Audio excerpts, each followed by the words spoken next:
பன்னீர் உருண்டை செய்யலான்னு இருக்கேன். அதுக்கு வந்து பச்சரிசியை நல்லா கழுவி ஊற வைக்கணும்.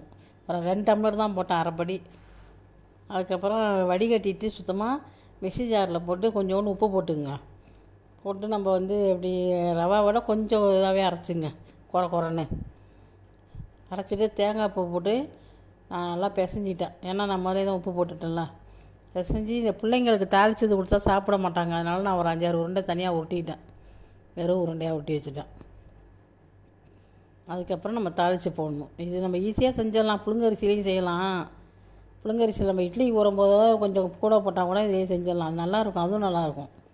நான் புழுங்கரிசி ஊற வைக்கல, நேரம் ஆகிடுச்சு. அதனால் பச்சரிசி ஊற வச்சு செய்கிற மாதிரி ஆகிட்டு. இதுவும் நல்லாயிருக்கும்.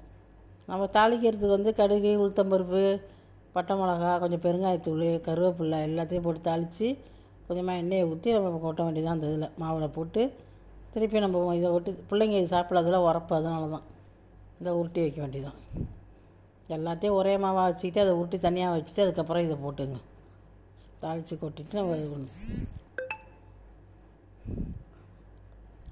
சத்த நேரத்தில் இது செஞ்சிடலாம், ஒன்றுமே பிரச்சனை இல்லை. நல்லாயிருக்கும். சாயங்கால நேரத்தில் இது வந்து செரிமானமும் ஆகும். நம்ம இட்லி பானில் வச்சு தானே அவிக்கிறோம். நம்ம எண்ணெயெல்லாம் ரொம்ப இல்லை, அதில் ஈஸியாகவும் இருக்கும். பெருங்காயத்தூள்லாம் போட்டால் செரிமானம் ஆகும். அதனால் இது நாங்கள் சீக்கிரமே செஞ்சிடலாம். நீங்கள் இது ஒரு நாளைக்கு செஞ்சு பாருங்கள், நல்லாயிருக்கும். இது மாதிரி மாவை போட்டு நல்லா கிண்டிங்க. ஏன்னா சுடுதுன்னு தான் நான் சாரணியால் போட்டு கிண்டுறேன். கையை சுடணும். அது அப்படியே பிடிச்சி இதையும் வச்சு அப்படியே வேக வைக்க வேண்டியதான். ரெண்டையுமே ஒன்றாவே வேக வைக்கலாம். வேவிங்க. நம்ம மாவில் தண்ணியெலாம் ஊற்றாதீங்க. நம்ம வந்து அரைக்கிறோம்ல, அதை இடிக்கிற மாதிரி தான். தண்ணி ஊற்றாமே தேங்காய் போடுறீங்கள, அதிலே நமக்கு சாப்பிட்டாயிடும். அப்படியே ஊட்டி வச்சிட்டிங்கன்னா ஒரு 2 ஆவி வந்தால் கூட போதும், வெந்துடும் நல்லா.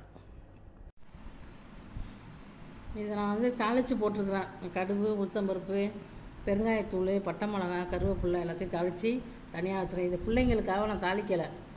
வெறும் இது மட்டும் தான் வச்சுருக்கிறேன். தேங்காய் பூ போட்டு சும்மா உப்பு போட்டு வச்சுருக்கிறேன். இது நல்லா சாப்பிட்லாம், பிள்ளைங்களாம் விரும்பி சாப்பிடும் நல்லா.